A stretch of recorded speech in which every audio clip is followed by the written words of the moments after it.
আসসালামু আলাইকুম ওয়া রাহমাতুল্লাহ। আলহামদুলিল্লাহি রাব্বিল আলামিন ওয়াসসালাতু ওয়াসসালামু আলা রাসূলিল কারীম ওয়া আলা আলিহি ওয়া সাহবিহি ওয়া আহলি বাইতি আজমাইন। বাংলাদেশ জামাত ইসলামী শহীদানের মার্কাজ ঐতিহ্যবাহী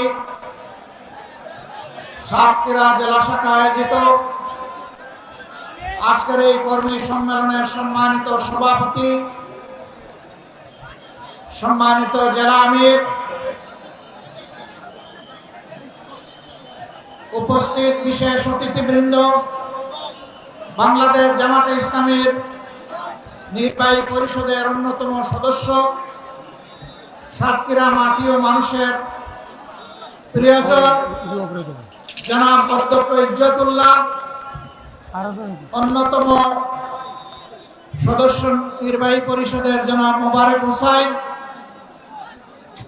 সাতক্ষীরা মাটি এবং মানুষের নেতা এবং প্রিয়জন জনাব মুহাদ্দিস আব্দুল খালেক সহ আঞ্চলিক নেতৃবৃন্দ এবং সাতক্ষীরার প্রিয় সহকর্মী ভাই ও বোনেরা, আমি জানি এই কর্মী সম্মেলন শুধু ভাইদের জন্য, কিন্তু বাসার আঙ্গিনায় আসার পথে অনেকগুলা সাদে উৎসুক বোনদেরকে আমি দেখতে পেয়েছি।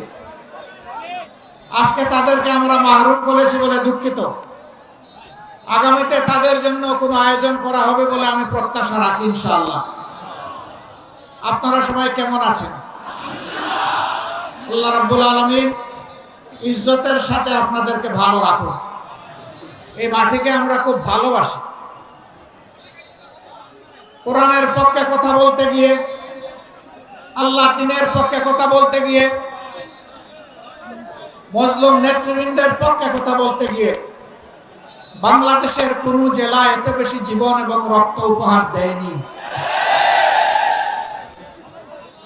এই জন্য সাতক্ষীরার অবস্থান বাংলাদেশ জামাতে ইসলামের কাছে অনন্য উচ্চতার।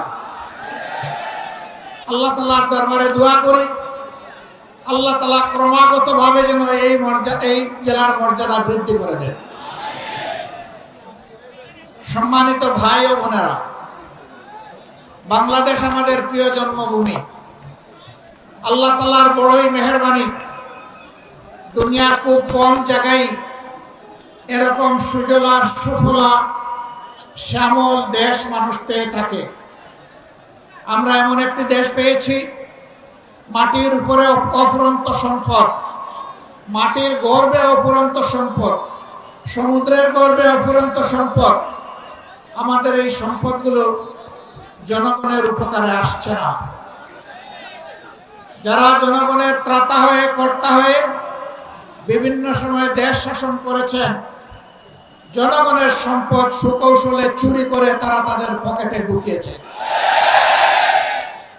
এই জন্য বাংলাদেশের জনগণ তাদের প্রাপ্য হিস্সা পায়নি, সুষম উন্নয়ন হয়নি। 15 সালের দিকে কোনো এক রমজানে আমি ঈদ উদযাপন করতে এসেছিলাম এই জেলার শহীদ পরিবারগুলোর সাথে। সকাল 9:30 থেকে অথবা সকাল 10টা থেকে রাত 9:30 পর্যন্ত আমি এই জেলার ভাঙ্গাচোরা খানা খন্দকে ভর্তি রাস্তাগুলা দিয়ে গাড়ি ফেলে আমি এবং আমার সঙ্গী 2টা মোটরসাইকেলে চড়ে সারা জেলা ঘোরার চেষ্টা করেছি। আমি লোকদেরকে জিজ্ঞেস করেছিলাম, আমরা শুনে থাকি উন্নয়নের জোয়ারে দেশ ভাসছে, সেই জোয়ারের সামান্য ছিটাফোঁটা পানি কি এখানে আসে না? বলে যে না, আসে না। কেন আসে না? বলে বর্তমান শাসক গোষ্ঠী সাতক্ষীরাকে বাংলাদেশের অংশ মনে করে না। সাতক্ষীরার উপর তারা জুলুম করেছে, সাতক্ষীরার জনগণের অধিকার দেয়নি, করেছে, পঙ্গু বানিয়েছে, ইজ্জতের উপর হাত দিয়েছে, সম্পদ লুণ্ঠন করেছে। এবং মানুষকে কার্যত তারা তাদের দাসে পরিণত করেছে। কম বেশি এই চিত্র ছিল বাংলাদেশের। সবচেয়ে খারাপ অবস্থা ছিল সাতক্ষীরা। আমরা মহান আল্লাহর দরবারে দোয়া করি, শুধু আল্লাহর দিনের পক্ষ নেওয়ার কারণে যদি এই জেলার এই অবস্থা হয়, আল্লাহ তুমি দুনিয়া এবং আখিরাতে এই জেলার মর্যাদা তুমি বাড়ায় দাও। প্রিয় সহকর্মী বৃন্দ, বাংলাদেশ জামাতে ইসলামী আল্লাহ এবং জনগণের কাছে প্রতিশ্রুতিবদ্ধ যে এই জমিনে আমরা ইনসাফ কায়েম করতে চাই, আমরা দুর্নীতিমুক্ত একটি বাংলাদেশ গড়তে চাই, আমরা সুষম উন্নয়ন মানুষকে উপহার দিতে চাই। আমার জেলায় প্রধানমন্ত্রী আছে, তাই সব কিছু এইদিকে জোয়ারের পানিতে চলে আসবে, এই বাংলাদেশ আমরা দেখতে চাই না। আমরা এমন একটি বাংলাদেশ দেখতে চাই, কেউ চাইলেও তার অধিকার পাবে, না চাইলেও তার অধিকার পাবে। আমরা এমন একটি বাংলাদেশ দেখতে চাই যে দেশে লক্ষ বেকার যুবকের মিছিল হবে না, বরঞ্চ আমাদের যুবকেরা আমাদের সম্পদে পরিণত হবে। তাদের হাতে মূল্যহীন এক টুকরা সার্টিফিকেট ধরিয়ে দেওয়া হবে না, বরঞ্চ শিক্ষা সমাপনের সাথে সাথে তাদের হাতে কাজ তুলে দেওয়া হবে। এমন শিক্ষা চাই আর এমন শিক্ষিত জাতি চাই। তবে এই শিক্ষা অবশ্যই নৈতিক এবং দুনিয়াবী বা জাগতিক শিক্ষার সমন্বয় হতে হবে। মানুষ যাতে মানুষ হয়, শিক্ষা নিয়ে মানুষ যাতে ডাকাত না হয়, আমরা সেই শিক্ষাটি চাই। আমরা এমন একটি দেশ চাই, যে দেশে আমাদের মা বোনেরা নিঃসংকোচে যেমন ঘরে সুরক্ষিত থাকবেন, কর্মস্থলেও সুরক্ষা পাবেন, রাস্তাঘাটেও সুরক্ষা পাবেন। তাদের দিকে কোনো খারাপ লোক চোখ তুলে তাকানোর কসরত পাবে না। তারা ইজ্জতের সাথে, মর্যাদার সাথে, তাদের দক্ষতা দিয়ে দেশের উন্নয়নে তারাও ভূমিকা রাখবে। নবী করিম সাল্লাল্লাহু আলাইহি ওয়াসাল্লাম মানব জীবনের সবচেয়ে ঝুঁকিপূর্ণ কাজেও মহিলাদেরকে শরীক করেছেন। সেই কাজটি হচ্ছে যুদ্ধ। যুদ্ধে মারা পুরুষের পাশে থেকে তারাও যুদ্ধ করেছে। বিশেষ করে বদর যুদ্ধের কঠিন দিনে আমি প্রায় এই উদাহরণটা দিয়ে থাকি। যখন কাফেররা আল্লাহ রসুলের খুব কাছাকাছি চলে এসেছিল তাকে হত্যা করার জন্যে, যখন পুরুষ যোদ্ধারা দিক বিদিক কিছুটা জ্ঞান হারিয়ে ফেলেছিলেন, তখন একজন মা চতুর্দিকে ঘুরে ঘুরে আল্লাহর রসুলকে বেষ্টনে দিয়ে রেখেছিলেন। যুদ্ধ যখন শেষ হয়েছে, তার শরীরে 37টা তীর ঝুলন্ত অবস্থায় ছিল, 70টা কঠিন আঘাত ছিল। রাসূল করিম সাল্লাল্লাহু আলাইহি ওয়াসাল্লাম বলেছেন, শত্রু যখন সামনের দিক থেকে এসেছে, তখন শত্রুর তীর আর আমার মাঝখানে ছিল আল্লাহর এই বান্দি। যখন পিছন দিক থেকে এসেছে ছিল আল্লাহর বান্দি। ঘুরে ঘুরে আল্লাহ রসুলকে কিভাবে তিনি রক্ষা করবেন? ডাইনে বামে এসেছে, বাম দিকে। আমাদের সেই সর্বোচ্চ ইজ্জতের মর্যাদাবান মায়ের নাম ছিল হযরতে নুসাইবা রাদিয়াল্লাহু তাআলা আনহা। যদি যুদ্ধের এই কঠিন ময়দানে আল্লাহর রাসূল তাদের জন্য কর্মক্ষেত্র সৃষ্টি করে দিয়ে থাকেন, আমরা কে তাদের হাত বন্ধ করা? আমাদের ব্যাপারে ইসলামের প্রতিপক্ষ শক্তিরা অপপ্রচার চালায়। জামাতে ইসলামী ক্ষমতায় গেলে মহিলাদেরকে ঘর থেকে বের হতে দিবে না, আর যদি দেও আস্তে করে এনে জোর করে একটা বুরকা পরাই দেবে। জোর করে পরানো লাগবে না। যে দেশে ইসলাম কায়েম হবে, এদেশের মানুষেরা, মায়েরা আনন্দের সাথে সেদিন তারা ইজ্জতের জন্য তাদের সম্মানের মর্যাদার পোশাক পরিধান করবেন। তারপরেও কোনো মা, কোনো বোন যদি এই পোশাকের বাইরে থাকেন, আমরা তাদেরকে কথা দিচ্ছি, নিশ্চয়তা দিচ্ছি, কারো উপর জোর খাটানো হবে না। কারণ এদেশে শুধু মুসলমানরা বসবাস করে না, অন্যান্য ধর্মের লোকেরাও বসবাস করে। তারা তো আমাদের ধর্ম যেহেতু গ্রহণ করেনি, তাদের জন্য ইসলামের প্রেসক্রাইব করা পর্দাও তাদের জন্য প্রযোজ্য নয়। তারা যদি ইসলামের সৌন্দর্যে অভিভূত হয়ে ইসলাম কবুল করে, সেটা ভিন্ন কথা। তাদেরকে ইসলাম গ্রহণ করতে কাউকেই বাধ্য করা হবে না। সম্মানিত সহকর্মী বৃন্দ, এই দেশে শুধু মুসলমানরা বসবাস করে না, হিন্দু, খ্রিস্টান, বৌদ্ধ ধর্মের লোকেরাও বসবাস করে। আমরা এমন একটি দেশ চাই যে দেশে মসজিদও পাহারা দেওয়ার প্রয়োজন হবে না, মন্দির এবং মঠও পাহারা দেওয়ার দরকার হবে, গির্জা পাহারা দেওয়া লাগবে না। সকল ধর্মের লোকেরা তাদের আপন আপন ধর্ম তাদের মতো করে শান্তিতে নিরাপত্তার সাথে তারা পালন করবে। আলহামদুলিল্লাহ, আমাদের দেশটি সাম্প্রদায়িক সম্প্রীতির একটি চমৎকার বাগান, কিন্তু আমাদের বাগানে মাঝে মাঝে হুতুম পেঁচা ঢুকে পড়ে। এই হুতুম পেঁচাদের ব্যাপারে আমাদেরকে সতর্ক থাকতে হবে। আমরা এই সম্প্রীতি নষ্ট করতে দেব না। আমরা এমন একটি বাংলাদেশ গঠন করতে চাই যেখানে মানুষকে তার শিক্ষা কিংবা কাজের ধরন দেখে মর্যাদা দেওয়া হবে না, বরঞ্চ প্রত্যেকটা মানুষকে আশরাফুল মখলুকাত হিসেবে মর্যাদা দেওয়া হবে। আমার দেশের একজন পরিচ্ছন্নতা কর্মী, তিনিও আমার ভিআইপি। তারা যদি 3 দিনের জন্য তাদের কাজ বন্ধ করে, আমরা কেউ ঘর থেকে বের হতে পারবো না। তাদের এই কাজ, কঠিন কাজ আমি করতে পারবো না। তারা কষ্ট করে এই কাজটা আমাদের করে দেন, আমি তাদেরকে স্যালিউট জানাই। সে আমার ভাই, সে আমার বোন, সে আমার এই সমাজকে চালু রেখেছে।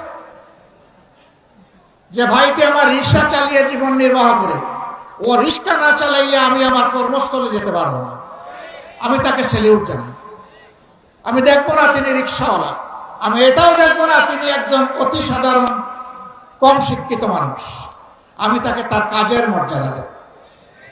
এইভাবে সমস্ত মানুষ, মুটে মাঝি কুলি, যে যেখানে আমরা আছি, শ্রমিক, কৃষক, আপামর জনতা, বিভিন্ন পেশাজীবী, যার যার পেশায় তিনি মর্যাদা এবং দায়িত্ববোধের সাথে দায়িত্ব পালন করবেন ইনশাআল্লাহ। সেই সম্প্রীতির বাংলাদেশ যদি আমরা গঠন করতে পারি, তাহলে এই সম্প্রীতির বাংলাদেশকে রোকার সাহিত্য কারোই থাকবে না। এই জন্য আমরা চাই জাতীয় স্বার্থে দল এবং ধর্মের ঊর্ধ্বে উঠে আমরা থাকবো এক। সেই ইস্পাত কঠিন জাতীয় ঐক্য আমরা চাই, যেখানে উলামায়ে কেরাম মর্যাদা পাবেন, পেশাজীবীরা মর্যাদা পাবেন, সকল শ্রেণী পেশার মানুষ মর্যাদা পাবেন। এই যে 24-এর স্বাধীনতা এসেছে এমনি এমনি আসেনি ভাই। 2006 সালের 28 অক্টোবর স্পষ্ট দিবালোকে লোকে পয়টা দিয়ে আদম সন্তানদেরকে হত্যা করার পর যখন তাদের নিথর দেহ পড়ে তড়পাচ্ছিল, তখন তার উপর উঠে বিকৃত রুচির ওই খুনিরা তখন তারা লাফালাফি করেছিল। সেই দিন বাংলাদেশ পথ হারিয়েছিল। সেই পথ হারা বাংলাদেশ দীর্ঘ ত্যাগের পর আবার আল্লাহর অশেষ মেহেরবানিতে 2024 সালের 5 আগস্ট আবার তার পথে ফিরে এসেছে। এর মাঝে অনেক রক্ত দিতে হয়েছে। 57 জন কমিটির দেশপ্রেমিক চৌকস সেনা অফিসারকে খুন করা হয়েছে 2009 সালের 25 এবং 26 ফেব্রুয়ারি ঢাকার পিলখানায় তৎকালীন বিডিআরের সদর দপ্তরে। এরপরে জামাতে ইসলামের নেতৃবৃন্দকে দফায় দফায় খুন করা হয়েছে। 2 জন সাবেক আমিরে জামাত সহ 11 জন কলিজার টুকরা আমাদের মাথার তাজ শীর্ষ নেতৃবৃন্দকে বিচারের নামে জুলুম করে খুন করা হয়েছে। এই খুনের প্রতিবাদ যারা করেছেন, অন্যায়ের প্রতিবাদ করেছেন, তাদেরকে গ্রামে গঞ্জে খুন করা হয়েছে। আগেই বলেছি, সবচেয়ে বেশি খুনের ঘটনা ঘটেছে এই সাতক্ষীরায়। তারপরে আপনাদের পার্শ্ববর্তী জেলা ঝিনাইদহে এইভাবে বিভিন্ন জায়গায় খুনের তাণ্ডব চালানো হয়েছে। ভাই ও বোনেরা, সর্বশেষ এই বছরে 1 জুলাই থেকে শুরু করে 5 আগস্ট পর্যন্ত খুনের বন্যায় বাংলাদেশকে ভাসিয়ে দেওয়া হয়েছে।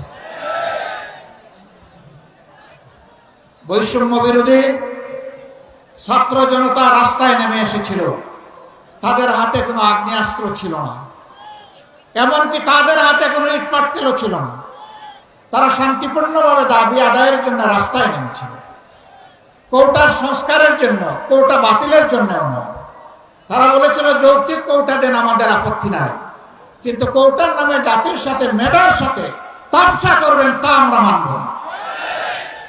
কেন তারা এটা বললো? এই জ্বালায় তাদের বিরুদ্ধে মানুষের কিনা, এদেশের মানুষের কিনায় অস্ত্র এবং বুলেট দিয়ে জাতির বিরুদ্ধে তাদেরকে পাঠিয়ে দেওয়া হলো। একদিকে সরকারি বাহিনীকে নামিয়ে দেওয়া হলো, আরেকদিকে সরকার তাদের সশস্ত্র গুন্ডাদেরকে নামিয়ে দিল। এই উভয় পক্ষের আঘাতে আঘাতে জর্জরিত হয়ে ১৫০০-এর কম বেশি আদম সন্তান শুধু এই ক্ষুদ্র সময়ের ভিতরে দুনিয়া থেকে বিদায় নিয়েছেন। ৬ সালের ২৮ অক্টোবর থেকে শুরু করে ২৪ সালের ৫ই আগস্ট পর্যন্ত জালিমের জুলুমের শিকার হয়ে যারা বিদায় নিয়েছেন, আল্লাহর দরবারে দোয়া করে আল্লাহ তাআলা তাদেরকে শহীদ হিসাবে কবুল করুন। তাদের পরিবারকে আল্লাহ মর্যাদা দান করুন। এই পরিবারগুলো জাতির সম্পদ। আজীবন আল্লাহ তাআলা এই পরিবারগুলোর কাছে আমাদের ঋণবোধের মানসিকতা নিয়ে তাদেরকে সম্মান করার তৌফিক দান করুন। যারা পঙ্গু হয়েছেন তাদের খেদমতকে আল্লাহ কবুল করুন। আল্লাহ তাদের জীবনটা সচল করে দিন। প্রিয় সাতক্ষীরাবাসী, আজকে আসার পথে আমি দেখলাম এরকম আরো 3টা মাঠ উপচে পড়া মানুষ রাস্তাঘাটে। এই মাঠে তাদেরকে সুযোগ দেওয়া যায়নি বলে আমি সবার পক্ষ থেকে দুঃখ প্রকাশ করছি। আল্লাহ তাআলার আসমান অসীম, জমিন সসীম। সেই সসীম জমিনের ছোট্ট একটা টুকরা আমরা পেয়েছি। আমরা এই বাংলাদেশকে প্রাণ উজাড় করে ভালোবাসতে চাই। আমরা ভালোবাসি। এই জন্য আমাদের কোনো দাদা, মামা, খালু, ফুফির বাড়ি নাই। এটি আমাদের আউয়াল ঠিকানা, দুনিয়ায় এটি আমাদের আখের ঠিকানা। আমাদের উপর জুলুম করা হয়েছে, আমরা দেশ ছেড়ে কোথাও পালিয়ে যাই। দেশকে যারা ভালোবাসে তারা দেশ ছেড়ে পালিয়ে যেতে পারে না। দেশের প্রতি যাদের দায়বোধ নাই তারা যে কোনো সময় দেশকে খোদা হাফিজ বলতে পারে। আমরা বলবো না। আমরা আমাদের আল্লাহর কাছে আমরা খুবই বিনীত, কৃতজ্ঞ। তিনি এমন একটি সুন্দর দেশে আমাদেরকে পয়দা করেছেন। আমরা এই দেশ নিয়ে বাঁচতে চাই, এই দেশেই অন্যায়ের বিরুদ্ধে লড়তে চাই এবং এই দেশকেই আমরা দুনিয়ার একটা শ্রেষ্ঠ দেশে পরিণত করতে চাই। এই সংগ্রামের দায়িত্ব আপনাদেরকে নিতে হবে। আপনারা নেওয়ার জন্য প্রস্তুত? এই হালকা প্রস্তুতি হবে না। আওয়াজ দেন, আপনারা প্রস্তুত? আলহামদুলিল্লাহ, আল্লাহ কবুল করুন। আজকে সারা বাংলাদেশ থেকে গর্জন উঠেছে সিংহের আওয়াজে। আমরা জীবন দিব, কিন্তু আমার দেশের 1 ইঞ্চি মাটি কোনো হায়নাকে দেব না। আল্লাহ তাআলা আমাদেরকে এই শক্তি দান করুন। 24-এর আমাদের সন্তান, বুকের সন্তান, যুবক যুবতীরা, তারা যে অন্যায়ের বিরুদ্ধে বুক চিতিয়ে লড়াই করেছে, আল্লাহর কাছে চাই, হে আল্লাহ তুমি তাদের অন্তর দেশপ্রেম এবং তোমার ইমানের নূর দিয়ে পরিপূর্ণ করে দাও। আর ও ধরনের জেনারেশন প্রজন্ম আমাদেরকে বারবার উপহার দাও। বাংলাদেশের মানুষের ফুলের বাগান তুমি ওই সমস্ত মানুষ দিয়ে পরিপূর্ণ করে দাও। আমরা একটা মানবিক বাংলাদেশ গড়তে চাই। এই বাংলাদেশের দায়িত্ব যুব সমাজের হাতে তুলে দিতে চাই। এই যুব সমাজই ভবিষ্যতের বাংলাদেশ। আপনারা সবাই দায়িত্ব তুলে দিতে রাজি আছেন? যারা বয়স্ক তারা কি মন খারাপ করলেন? একবার এক সন্তানকে সম্বর্ধনা দেওয়া হচ্ছে তার কৃতিত্বের জন্য। তো ছেলের ব্যাপারে অনেক কিছু বলা হয়েছে। বাপকে কেউ চিনে না। বাপ এতক্ষণ চিন্তা করলো, কি রে আমারে কেউ একটু স্মরণও করল। যখন তার হাতে ক্রেস্ট তুলে দেওয়া হবে, বাপ দাঁড়িয়ে বলল, আমার একটি কথা আছে। এত সময় আপনারা যাকে সম্বর্ধনা দেওয়ার জন্য অনেক প্রশংসা করেছেন, দেখতে হবে ছেলেটা কার। আলহামদুলিল্লাহ, এক কথায় সব কিছু বুকের ভিতরে এসে গেছে। বুকের ছেলে যেমন বুকে থাকে, বুকের ছেলের কৃতিত্ব তেমন বাবার বুকে চলে আসে। কাজেই আমরা আমাদের সন্তানদের নিয়ে গর্বিত। আলহামদুলিল্লাহ, এমন সন্তান আল্লাহ আমাদেরকে দান করেছেন বলে আমরা আল্লাহ শুকরিয়া আদায় করি। সেই বাংলাদেশে আমরা চাচ্ছি। আমরা ইনশাআল্লাহ আমাদের সন্তানদেরকে সঙ্গে নিয়ে বুকে ধারণ করে আগামীর দায়িত্ব তাদের হাতে তুলে দেব। এই বাংলাদেশ আমরা চাই। এই বাংলাদেশ আপনারাও চান? তাহলে ঘরে ঘরে আওয়াজ ছড়িয়ে দিন। আমাদের কথা খুব সংক্ষিপ্ত। আগেও বলেছি, আল্লাহ যেহেতু এই দেশটা আমাদেরকে দিয়েছেন, আমরা এই দেশটাকে পৃথিবীর একটা শ্রেষ্ঠ দেশ বানাতে চাই ইনশাআল্লাহ। কিন্তু আমাদের আকাশে আজকের মেঘের কথা বলছি না, কালো শকুন এখনো ঘোরাফেরা করতেছে। এই শকুনের দিকে তীর্যক দৃষ্টি রাখতে হবে। কোনো শকুনকে মাটিতে নামতে দেওয়া যাবে না। আপনারা টের পাচ্ছেন মাঝে মধ্যে ফুসফাস? হ্যাঁ, আমরা ধৈর্যের পরিচয় দিয়েছি, ওরা আমাদের ধৈর্যের সুড়সুড়ি দেয়, যেন আমাদের ধৈর্যের বাঁধ ভেঙে তাদের মতো কাণ্ডজ্ঞানহীন আমরা কিছু করে বসি। ওরা বলেছিল আওয়ামী সরকারের পতন হলে মাত্র 2 দিনে 5 লক্ষ মানুষ প্রতিপক্ষের লোকেরা খুন করে ফেলবে। এটা কি বাংলাদেশে হয়েছে? কেন হয় নাই? ওরা কাণ্ডজ্ঞানহীন অপদার্থ ছিল, কিন্তু জাতি অত্যন্ত কাণ্ডজ্ঞান সম্পন্ন। এই জাতি কাণ্ডজ্ঞানহীন নয়। ওরা দেশকে ভালোবাসে না বলে পালায় যায়। এই জাতি দেশকে ভালোবাসে বলেই ওগুলা করতে দেয়নি। অতএব আমাদের ধৈর্যের আর পরীক্ষা নিয়ে কোনো লাভ নাই। আল্লাহর পক্ষ থেকে এই জাতি ধৈর্যের পরীক্ষায় উত্তীর্ণ হয়ে গিয়েছে আলহামদুলিল্লাহ। এই ধৈর্য আমাদেরকে অব্যাহত রাখতে হবে। যে দিক থেকেই আমাদেরকে উস্কানি দেব, কারো পাতা ফাঁদে আমরা পা দিব না ইনশাআল্লাহ। ধৈর্যের সাথে সকল পরিস্থিতি আল্লাহর উপর ভরসা করে আমরা মোকাবেলা করব। আজকে আপনাদের সামনে এই শহীদ ঈদগায় দাঁড়িয়ে 2টি কথা বলার সুযোগ যে মহান মাবুদ আমাকে দান করলেন, আমি সেই মহান মাবুদের দরবারে শুকরিয়া আদায় করছি। দেশে বিদেশে স্বৈরাচারের হাত থেকে দেশটাকে মুক্ত করার জন্য সমান তালে অনেকে লড়াই করেছেন। আমি আজকের এই জনসভা থেকে প্রবাসে অবস্থারত আমাদের বন্ধুদেরকে বিশেষভাবে আমি অভিনন্দন এবং মোবারকবাদ জানাচ্ছি। তারা লড়াই করতে গিয়ে দেশের ভিতরে তাদের আত্মীয় স্বজনকে নাজেহাল করা হয়েছে। সাংবাদিক কনক সরোয়ার নিউ ইয়র্কে বসে বাংলাদেশের মানুষের অধিকারের পক্ষে লড়াই করেছে। তার বোনটাকে ধরে নিয়ে কিরকম তার সাথে নিকৃষ্ট ওই জাত যেন আর ফিরে আসতে না পারে। আপনারা সবাই সজাগ থাকবেন তো না ঘুমায় পড়বেন? আল্লাহ তাআলা এই জাতিকে সজাগ থেকে সকল ষড়যন্ত্র মোকাবেলা করার তৌফিক দান করুন।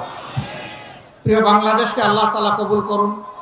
এ দেশের উপর আল্লাহ তার রহমত নাজিল করুন, বারাকা নাজিল করুন, শান্তির ফয়সালা দান করুন। এক টুকরা কোরআনের বাংলাদেশ আল্লাহ আমাদেরকে দান করুন। আপনাদের সকলকে আজকে এখানে আসার জন্য গভীর কৃতজ্ঞতা জানিয়ে, আল্লাহর জন্য ভালোবাসা জানিয়ে, হে আল্লাহ তুমি সাক্ষী থাকো, আমরা শুধুই তোমার জন্য আমরা একে অন্যকে ভালোবাসি। হে আল্লাহ আমাদের এই ভালোবাসাকে তোমার জান্নাতে নিয়ে যাই আল্লাহ। আমরা যেন জান্নাতেও এইরকম মহামিলনে মিলিত হতে পারি রাব্বুল আলামিন।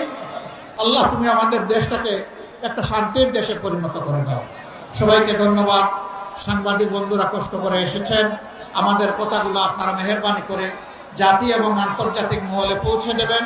আপনাদের কষ্টের জন্য আল্লাহ তাআলা আপনাদেরকে উত্তম জাযা দান করুন। আসসালামু আলাইকুম রাহমাতুল্লাহ। বাংলাদেশ জিন্দাবাদ, বাংলাদেশ জামাতে ইসলামী জিন্দাবাদ।